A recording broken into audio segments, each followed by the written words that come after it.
Hi everyone, welcome to your construction. ನಿನ್ನೆ ನಮ್ಮದು ಯಲಹಂಕ ಸೈಡ್ದು ಫುಟಿಂಗ್ ಕಾಂಕ್ರೀಟ್ ಮಾಡಿದ್ದೀವಿ. ಸೊ ಫಸ್ಟು ಬ್ಯಾಕ್ ಸೈಡ್ದು 8 ಕಾಲಮ್ ರೆಡಿ ಮಾಡಿದ್ದೀವಿ. ಯಾಕಂದರೆ ಸುತ್ತಲೂ ಕಾಂಪೌಂಡ್ ಇರೋದ್ರಿಂದ ಎಲ್ಲ ಒಂದೇ ಸತಿ ಡಿಗ್ ಮಾಡಿದ್ರೆ ಕಾಂಪೌಂಡ್ ಕೊಲ್ಯಾಪ್ಸ್ ಆಗೋ ಚಾನ್ಸಸ್ ಇದೆ. ಅದೇ ಬ್ಯಾಕ್ ಸೈಡಲ್ಲಿರೋ 8 ಕಾಲಮ್ ಇವಾಗ ಕಾಂಕ್ರೀಟಿಂಗ್ ಮಾಡ್ತಾಯಿದ್ದೀವಿ, ಅಂದರೆ ನಿನ್ನೆ ಮಾಡಿದ್ದೀವಿ.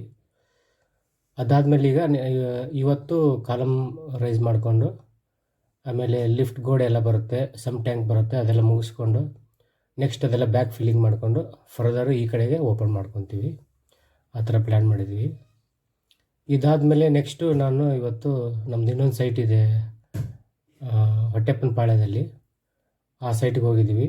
ಅಲ್ಲಿ ಅರ್ಥವರ್ಕ್ ಮಾಡ್ತಾಯಿದ್ದಾರೆ ಫೌಂಡೇಶನ್ ಹಾಕೋಕ್ಕೆ. ಸೊ ಆಲ್ರೌಂಡ್ ಫೌಂಡೇಶನ್ಗೆ ರೆಡಿ ಮಾಡ್ತಾಯಿದ್ದಾರೆ. ಇದು ಫುಲ್ಲು ಇದು ಸೈಸ್ಟೋನ್ ಮೇಸನ್ರಿ ಬರುತ್ತೆ ಆಲ್ರೌಂಡು. ಇದಾದಮೇಲೆ ಇಂಟರ್ನಲ್ಲು ಸ್ವಲ್ಪ ಬರುತ್ತೆ. ಅದಾದಮೇಲೆ ಪ್ಲಿಂತಿಗೆ ಬೀಮಿಗೆ ರೆಡಿ ಮಾಡ್ತೀವಿ. ನೆಕ್ಸ್ಟ್ ಅಲ್ಲಿಂದ ನಮ್ಮದು ಮಾದಾವರ ಸೈಟ್ಗೆ ಹೋಗಿದ್ದೀವಿ. ಬಟ್ ಅಲ್ಲಿ ಏನಂದರೆ ಫುಲ್ ಮಳೆ ಬರ್ತಾಯಿತ್ತು. ಒಳಗಡೆ ಕೆಲಸ ನಡೀತಿದೆ, ಔಟ್ ಸೈಡ್ದು ಏನೂ ಮಾಡೋಕ್ಕಾಗಿಲ್ಲ. ಅಷ್ಟೊತ್ತರ ಸಾಯಂಕಾಲ ಆಗಿತ್ತು, ಮಳೆ ಬೇರೆ ಬರ್ತಾಯಿತ್ತು. ಸೈಟ್ ವಿಸಿಟ್ ಮಾಡಿ ವಾಪಸ್ ಮನೆಗೆ ಬಂದ್ವಿ. Thank you.